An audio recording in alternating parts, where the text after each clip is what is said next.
اشاعت القراءت YouTube channel کو subscribe کریں اور بیل آئیکن کے بٹن کو کلک کر لیں۔ اب دیکھیے نون ساکن اور تنوین کا بیان اور میم ساکن کا بیان۔ 4 حال نون ساکن اور تنوین کے ہوئے، 3 حال میم ساکن کے ہوئے، تو 4 اور 3 7 ہو گئے۔ اب ہمیں یہ دیکھنا ہے کہ ان میں سے غنہ کس کس میں ہونا ہے۔ ویسے تو آپ کو معلوم ہو چکا ہے، لیکن اس غنہ کو جمع کر دیا گیا ہے کہ غنہ کہاں کہاں ہونا ہے۔ تو آج کا سبق ہمارا یہی ہے، غنہ اور حرف غنہ کا بیان۔ تو اس کے لیے آئیے کتاب میں سبق پڑھتے ہیں آج کا۔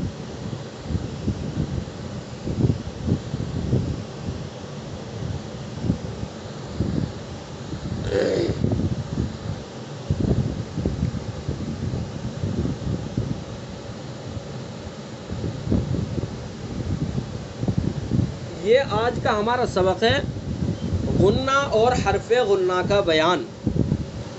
غنہ کی تعریف، سب سے پہلے تعریف بیان کرتے ہیں کہ تعریف کیا ہے، اس کی پہچان کیا ہے۔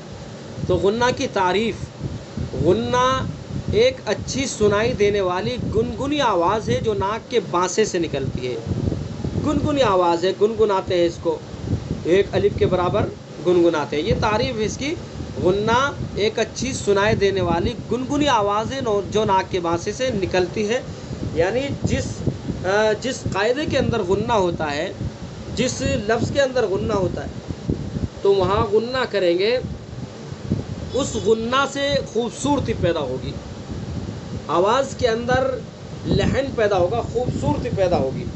تو اس لیے غنہ کی تعریف بیان کی گئی، ایک اچھی سنائی دینے والی گنگنی آواز ہے جو ناک کے بانسے سے نکلتی ہے، جیسے انت انت من بعد۔ تو یہ جو ناک سے نکل رہی ہے آواز، یہ گنگنی آواز، اس کو غنہ کہتے ہیں۔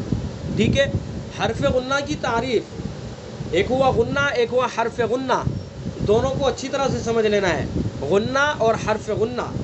ٹھیک ہے، حرف غنہ کی تعریف، ایک الف کے برابر ناک میں آواز لے جانے کو حرف غنہ کہتے ہیں۔ یہ حرف غنہ ہے، ایک الف کے برابر ناک میں آواز لے جانے کو حرف غنہ کہتے ہیں۔ اور نون مشدد اور میم مشدد کا نام بھی حرف غنہ ہے۔ مشدد آپ سمجھ گئے ہوں گے، جس حرف کے اوپر تشدید ہوتی ہے وہ مشدد کہلاتا ہے۔ تو نون کے اوپر تشدید ہوگی تو نون مشدد کہلائے گا، میم کے اوپر تشدید ہوگی تو میم مشدد کہلائے گا۔ تو یہاں بتلا رہے ہیں کہ نون مشدد اور میم مشدد کا نام بھی حرف غنہ ہے۔ یعنی جہاں قرآن پاک کے اندر نون مشدد ہوگا، یعنی ایسا نون جس کے اوپر تشدید ہوگی، یا ایسا میم جس کے اوپر تشدید ہوگی، تو وہاں بھی ایک الف کے برابر ناک میں آواز کو گنگنائیں گے، ایک الف کے برابر ناک میں آواز لے جائیں گے وہاں بھی۔ ٹھیک ہے، تو حرف غنہ کی تعریف، ایک الف کے برابر ناک میں آواز لے جانے کو حرف غنہ کہتے ہیں، اور نون مشدد اور میم مشدد کا نام بھی حرف غنہ ہے۔ امام حفص کی روایت میں حرف غنہ 6 جگہ ظاہر ہوتا ہے۔ ٹھیک ہے، امام حفص کی روایت میں پورے قرآن پاک کے اندر جو حرف غنہ ہے وہ 6 جگہ ظاہر ہوتا ہے، 6 جگہ غنہ ہوگا۔ وہ کون کون سے؟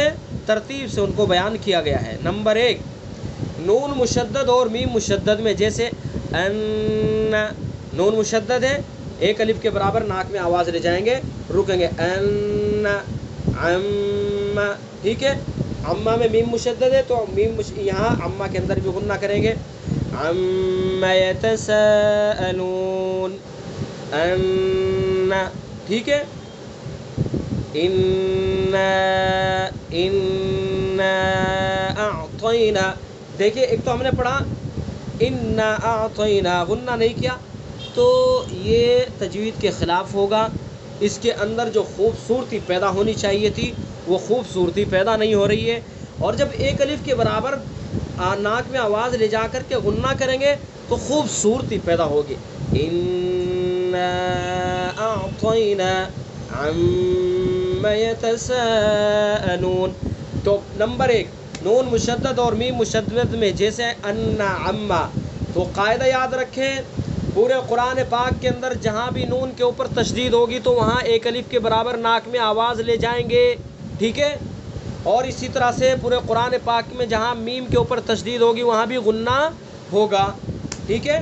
نمبر 2، ادغام مثلین میں، ادغام مثلین جو بھی آپ کو پڑھا ہے میم ساکن کے بیان میں، ادغام مثلین میم ساکن کے بعد دوسرا میم آئے گا تو ادغام مثلین ہوگا، تو ادغام مثلین میں بھی حرف غنہ ہوگا، جیسے امن، ایک تو ہم نے پڑھ دیا امن، امن، تو یہ تجوید کے خلاف ہوا اور اس کے اندر جو خوبصورتی پیدا ہونی چاہیے تھی وہ خوبصورتی پیدا نہیں ہوئی، کیونکہ دیکھیں آپ نے تجوید کے جو معنی پڑھے، تجوید کے معنی اور تجوید کی تعریف آپ کے ذہن میں رہے گی نا تو یہ ساری چیزیں سمجھ میں آتی رہے گی کہ غنہ کیوں کر رہے ہیں، مد کیوں کر رہے ہیں، را کو پر کیوں کر رہے ہیں اور اخفا کیوں کر رہے ہیں۔ تو تجوید کے معنی آپ نے پڑھے تھے شروع میں، تجوید کے معنی عمدہ کرنا، اچھا کرنا، ٹھیک ہے؟ اور تجوید کی تعریف ہر حرف کو اپنے مخرج سے تمام صفات کے ساتھ ادا کرنا، تو تجوید کے معنی ہے عمدہ کرنا، اچھا کرنا، یعنی خوبصورتی پیدا کرنا۔ زین القرآن باصواتکم، اللہ کے نبی صلی اللہ علیہ وسلم کی حدیث پاک ہے کہ زینت بخشو قرآن پاک کو اپنی آوازوں کے ذریعے سے، تو وہ زینت جو بخشی جائے گی وہ اسی طرح سے، یہ جو قواعد ہے تجوید کے، یہ جو تجوید کے قواعد ہمیں یاد ہوں گے انہی کے ذریعے سے زینت بخشی جاتی ہے، ٹھیک ہے؟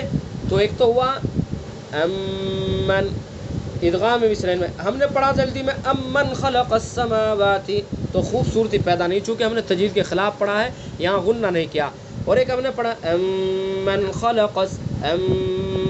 خلق السماوات، تو ایک الف کے برابر ہم نے ناک میں آواز لے جا کر کے روکے تو اس کے اندر خوبصورتی پیدا ہو گئی۔ تو دوسرا ہے ادغام مثلین، جیسے امن، تو پورے قرآن پاک میں جہاں بھی ادغام مثلین ہوگا یعنی میم ساکن کے بعد دوسرا میم ہوگا تو وہاں غنہ کریں گے، یاد رکھنے یہ تمام قواعد، اور اسی طرح سے آپ کو قرآن پاک پڑھنا ہے۔ نمبر 3، اخفاء شفوی میں، جیسے بھی، میم ساکن کے بعد اگر با آئے گا تو اخفاء شفوی ہوگا، تو اخفاء شفوی میں بھی غنہ ہوتا ہے، یعنی ایک الف کے برابر ناک میں آواز لے جا کر کے رکتے ہیں، تو بھی میم ساکن اور اس کے بعد با ہے، بھی، دیکھیں ترمیہم بحجارۃ من سجیل، ترمیہم میم ساکن اور اس کے بعد با ہے، ایک تو ہم نے پڑھ دیا، پڑھ کر کے نکل گئے ترمیہم بحجارۃ، تو جو آواز کے ذریعے سے زینت بخشنی تھی وہ زینت نہیں بخشی گئی، چونکہ قاعدے کے خلاف ہم نے پڑھا، تجوید کے خلاف ہم نے پڑھا، اور جب ہم تجوید کے مطابق پڑھیں گے تو خوبصورتی پیدا ہوگی، کیسے؟